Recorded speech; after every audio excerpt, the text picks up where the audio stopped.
Would you humor me? After Halo 5's release in 2015, there was a noticeable lack of mainline Halo titles for over half a decade. The ever-expanding Master Chief Collection was the only fallback to tide Halo fans over as the years passed, the sour taste of the Reclaimer Saga still lingering on the palate. Until, like the break of dawn, a new hope was revealed. Halo Infinite.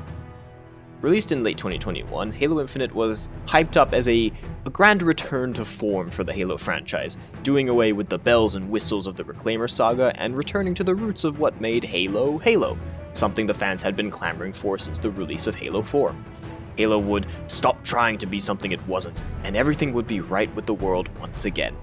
Halo is back became the banner under which Halo fans rallied, weeping praise over this nostalgic triumph of modern gaming.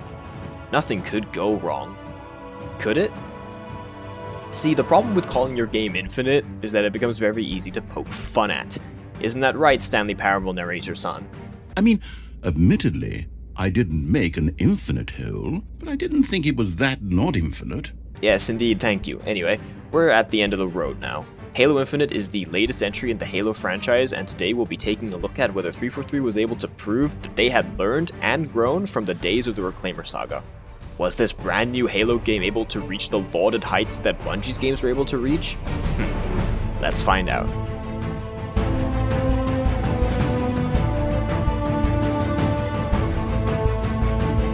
Reminders, this is part 3, part 1 on Reach, and part 2 on the Reclaimer Saga will be linked in the description. To look at Infinite, I'll be bringing back that conceptual framework thingy-majig I used in the Reclaimer Saga video, only I'll be able to go a bit more in-depth with my analysis since I'm just looking at one game this time around.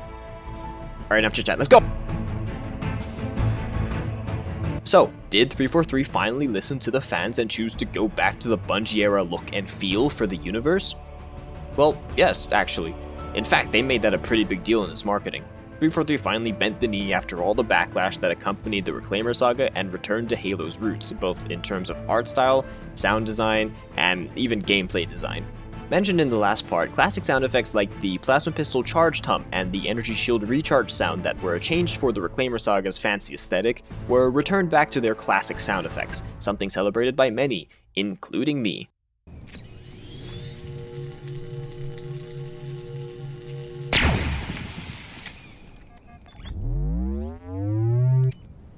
Halo 5's unique assault rifle was reverted back to its Reach design, the battle rifle went back to its Halo 2 and 3 design, and some armor pieces that had seen design changes for the Reclaimer Saga were also reverted back to a more classically faithful look. A large amount of Halo 4 and 5 designs were actually reworked and simplified to sport looks that better meshed with the classic Halo art style, such as the Hydra, and a plethora of helmets like Anubis, War Master, and Soldier. While the aesthetic reversion and polishing were rightfully praised, what also saw praise were the gameplay designs. Gone was the advanced movement mechanics or the casual Call of Duty inspired loadout and perk mechanics, and back in was map pickup equipment inspired by Halo 3 and standard boots on the ground combat. Single-use weapons and power-ups pulled from loot boxes were yeeted out in favor of everything you need being somewhere on the map to be fought over. Supplemented by a faster time to kill than Bungie's era that was still slower than the previous 343 games, the company managed to perfect Halo's gameplay experience into a modern blend of both eras. This brand new but nostalgic gameplay experience was one of the game's most lauded aspects, even still to this day. And I mean, they settled the Halo sprint debate. No one thought it could ever be done, but by tuning down its impact on moment-to-moment gameplay through slower sprint speed, immediate weapon readying out of sprint, and allowing reloading while sprinting, it's pretty much proven that 343 can get some things right. Halo Infinite set a golden standard for trailblazing eras by providing a satisfactory combination of both classic and modern to make Halo Infinite's combat my favorite out of all the Halo games. 343 didn't just stop there though. They looked at Halo 5's restrictive customization and said, yeah, that won't do, gutting it and putting together a customization system inspired by Reach that went above and beyond, featuring the same customization slots as Reach, like helmets, wrist attachments, hip attachments, and such. They increased the depth of the game's customization further by adding brand new customization slots like gloves and mythic armor effects, as well as expanding customization from just a single type of Mjolnir armor to multiple different models with their own unique customization options, calling this the Armor Core system. Now, this customization model came with its own fair share of drawbacks, but we'll delve into those later. For now, things look great! A return to what was expected from a Halo game, alongside expanded modern features that would bridge Halo into a modern renaissance. But it's not all sunshine and rainbows. One of 343's major choices with Halo Infinite was the switch from a full-priced release AAA title to a free-to-play live service title. This move is in line with those of other large contemporary video game successes, which I'll go more in depth with later, and it essentially allows increased accessibility to the game since only the campaign is paywalled. Multiplayer is free to access for literally anyone with a computer or an Xbox, which is even further of a landmark because Infinite is the first Halo game to be proper released on both of those platforms, instead of just on Xbox. Now, I know that MCC is also available for purchase on PC, but that was implemented much later after its release, so I still count Infinite as being the first Halo game properly designed with this multi-platform play in mind. Monetized loot boxes were canned and replaced by a digital storefront from which premium customization items can be bought. So, great! No more loot boxes, no more having gameplay elements tied to them, no more having a whole bunch of the same armor pieces just with different patterning and color channels to pad out the loot pool. Right? Well, a drawback of limiting some customization options to being purchasable only immediately limits the amount of customization available to players, even more so than the loot box system, as loot boxes can be attained slowly through natural gameplay. Money can just fast-track that process. With Halo Infinite's store, a lot of customization items are simply inaccessible to those unwilling to spend, especially considering the prices that the store used to reach, with bundles upwards of $20? While the prices have generally been cut down as the game's lifespan has progressed, it still doesn't fix that issue of having a large amount of potential customization options and avenues, but being limited despite your playtime in the game just because you're not willing to open your wallet and dump a few bucks. For me personally, I played the game since launch for over 700 hours, and some of my customization slots are still empty because there hasn't been a free-to-play option for that slot, like my rocket launcher and my mythic armor effect slot on all cores. I don't have the majority of items in the game just because I've never spent any money. To make things even more restrictive, customization options were, and generally still are, unique to the 5 armor cores, as in, helmets on one core cannot be applied to other cores. While I think in theory that's a pretty acceptable limitation, considering that a single core in Infinite has near the same customizability as the entirety of previous Halo games like Reach and 4, again, despite much of it being paywalled, problems arise when certain customizations that really should be allowed on all cores simply aren't. For example, colors. With Infinite, 343 removed the ability to manually select colors for your armor and replaced them with set palettes known as armor coatings. Basically, instead of being able to select, say, a primary red and a secondary black, you now have to hope that 343 curates and releases a coating with that color scheme that will end up either available for free or in the shop. While this is already more of a restriction than before, as even Halo 5 allowed you full control over your armor colors, problems arise when you realize that coatings are specific to armor cores. Like, this green coating I have on my Mark 7 cannot be applied to any other core. There are some exceptions, like this gold coating, but it makes the customization feel even more restrictive despite its potential expansiveness. The point here is that as part of making the game modern as a live service platform, more restrictions were added to the standard Halo formula in order to make the free-to-play system monetizable and profitable. In taking after other titans of the industry, 343 has removed, paywalled, and restricted many facets of Halo that can be considered classic, even despite their labors in making the actual gameplay feel as tight and faithful as it does. So what exactly did 343 take after in deciding that this was the direction to take Halo? Well, attention, the champion has been eliminated. Free-to-play. Who doesn't play some free-to-play game out here in Year of Our Lord 2022? Many titans of the industry, some of the most well-known and most played video games on the market are free-to-play services with monetized storefronts for customization, just like Halo Infinite. 343 were nowhere near the first to go down this avenue, and they certainly won't be the last. So what other contemporary titles came before that could have nudged 343 into this choice? Let's kick that off with the one I and many other people are probably most familiar with, Apex Legends. Released in 2019, Apex was a massive smash hit set in the Titanfall universe. Even 3 years later, it's still an absolute juggernaut, topping Steam's most played games as well as video and streaming platforms like YouTube and Twitch. The Battle Royale behemoth is one of the most lauded and enjoyed IPs on the market, and the fact that it accomplished such with barely any marketing is essentially proof of the power that the free-to-play live service platform has. Even though as of recent the average player base per day on Steam has been declining, even at its lowest, it still far outperforms other games on Steam, even outperforming Halo Infinite's peak player count of all time. Apex is just one of many of these sorts of games that were clearly a large factor in the decision to adopt the games as a service mentality by 343 and Microsoft, others being stuff like Fortnite, League of Legends, Valorant, Warframe. Even games that were initially paid have converted to being free-to-play in recent years, such as Destiny 2, CSGO, and PlayerUnknown's Battlegrounds. All of these titles have seen significant success and acclaim, most likely influencing 343 to follow this well-trodden path. And to be fair, like I mentioned before, Halo isn't the only recent game release that has followed this trend. Gundam Evolution released recently, which sports a similar model to Apex, and even Overwatch 2 backpedaled on being a full-price title to being free-to-play, with a storefront just like Halo Infinite. I would also hazard the 343 to cues from some of these titles in terms of the pricings for their store.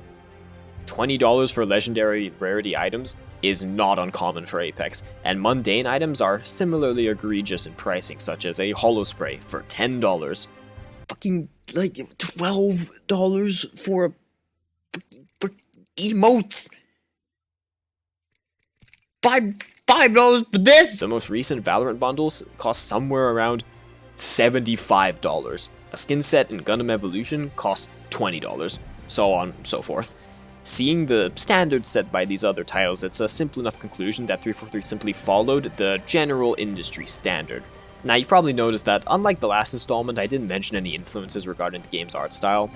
Well, that's because for Infinite, the very clear inspiration that 343 drew from was none other than Halo itself, as they scrapped the fancy sci-fi Reclaimer Saga art style and returned to the drab, grounded, modern military aesthetic of the Bungie era. So, I think that delving into that particular influence would be kinda redundant, so we'll leave it at the most high-profile influences from these other contemporary games.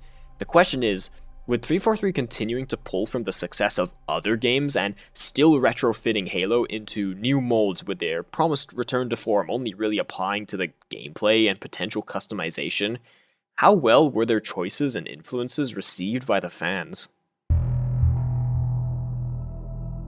According to 343 themselves, Halo Infinite saw the largest launch in Halo history with more than 20 million players initially, most likely bolstered by the newfound PC market, an excellent marketing campaign, and the game's free-to-play status. The game reached a peak of over 250,000 players on Steam upon its release, and was received well critically with a mostly positive review skewing on Steam and a score of 87 on Metacritic for the Xbox Series X version of the game. It was lauded, it pulled attention on Twitch and YouTube, and it seemed poised to take a foothold as one of the titans of the modern free-to-play industry, alongside those that it had taken inspiration from. Only things didn't work out quite as expected. Halo Infinite saw and has continued to experience a steady decline in players, easily observed from its Steam charts. A lack of content, updates, and communication from 343 led to this bleeding of players, as the game also saw a loss in relevance to the general population, with Twitch numbers and YouTube views falling short of what they had reached before. Large Halo YouTubers that had thrived upon the game's release began either being vocal about the problems Infinite has, or began distancing themselves from the game entirely. While it still remains on the front page of Xbox's most played games on the Microsoft Store, most likely aided by it being a part of the Xbox Game Pass, we don't have access to specific player stats on the console platform, so all I can really do is make the assumption that it has also seen a similar downward trend to the Steam charts, since Infinite isn't exactly topping the page like it used to. Once again, I must mention that games live and die by their player retention, and Infinite is following in the footsteps of Halo 4 in that regard, which is not what you want to hear. The recent reviews on Steam have trended as mostly negative. Seasons 1 and 2 that were intended to be 3 months were extended to 6 months each to allow 343 more time to work on the game's content. But further outrage was incurred when the already 6-month Season 2 was further extended to 10 months, with essentially a mini Season 2.5 to bridge the 4-month gap between its intended end in November 2022 with the next season's release in March 2023. Customization was expanded in August, when cross-core visors were finally enabled, meaning it took 343 9 months of Infinite being out to begin loosening restrictions on customizations being applied only on specific cores. And they were only able to do that to visors. It's been 2 months since, with no word on any further cross-core ventures.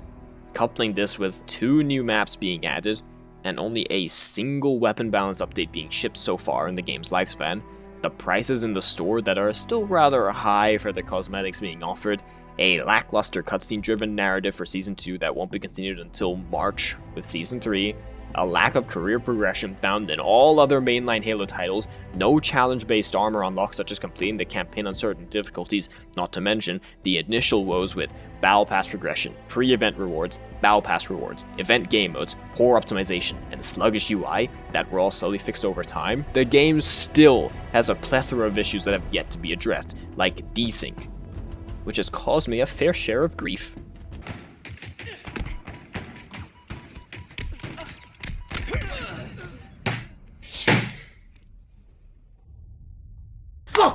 So what does that mean, really? All this talk of issues and fixes and content both lacking and slow to deliver, what does that actually look like? Well, it looks like this. We are 11 months into Infinite's life, halfway through this month of October, and as of right now recording this video, there were 1,471 people playing 25 minutes ago, a 24-hour peak just short of 4,000 people. In the last 30 days, a peak of 6,215. In comparison, Apex Legends had a peak of nearly 500,000. And while, yes, this is only limited to Steam and doesn't represent the console player bases of Infinite, the sheer monopolized power that Steam has on the PC market should be reason enough to take its numbers seriously. The entirety of Halo's PC player base is on it. It's highly likely that the trends displayed on Steam are true for all platforms, and that doesn't just apply to Infinite. Respect the Steam numbers, not just for what they are specifically, but for what they represent when considering all other versions of the game whose player numbers we don't have access to. Also, Ascend Hyperion put together a fantastic collation of the general feelings of the Halo community towards Infinite compared to other Halo titles. I wouldn't feel comfortable swiping his efforts and reading them out here myself, so his video on the results will be in the description. Give it a watch for some quality content and some further analysis of Infinite's player reception. Point is, it ain't looking good, Chief. Bleeding players, lack of interest, poor communication and utilization of the games as a service design, and a general disdain from Halo creators as time went on. Despite Infinite's promise to return to Halo's roots, 343 continues to mold Halo into shapes it was never intended to be. Even though the gameplay achieves their proclaimed goal, remaining faithful to the classic gameplay loop with modern quirks for a modern experience, and the art style is a celebrated return to form that restores some of Halo's uniqueness, the rest of Infinite, by design, still misses the mark in terms of what Halo fans expect from a Halo game. With Forge on the horizon with the Winter Update and Season 3 in March, will Infinite be able to claw its way into a comeback as 343 slowly shores the game up into a completed state? Well, it's certainly a possibility. Other games have done it like Destiny 2 and Apex Legends, so I'll never say never, but for now, what I will say is that the interest is there. It's always been there for all of 343's Halo games. What they need to do now is understand why they fail to keep people playing in the long term. Recognize the wishes of the many dedicated Halo fans out there, and act. Act on the reception of the fans. Act on their detrimental knack for chasing modern trends in an attempt to appeal to a broader audience. Act so that they won't be remembered for releasing 2 disliked titles with an unwanted vision, and a subsequent return to form that was, well, perhaps a slight bit infinitely disappointing. Cheers, and have a good one.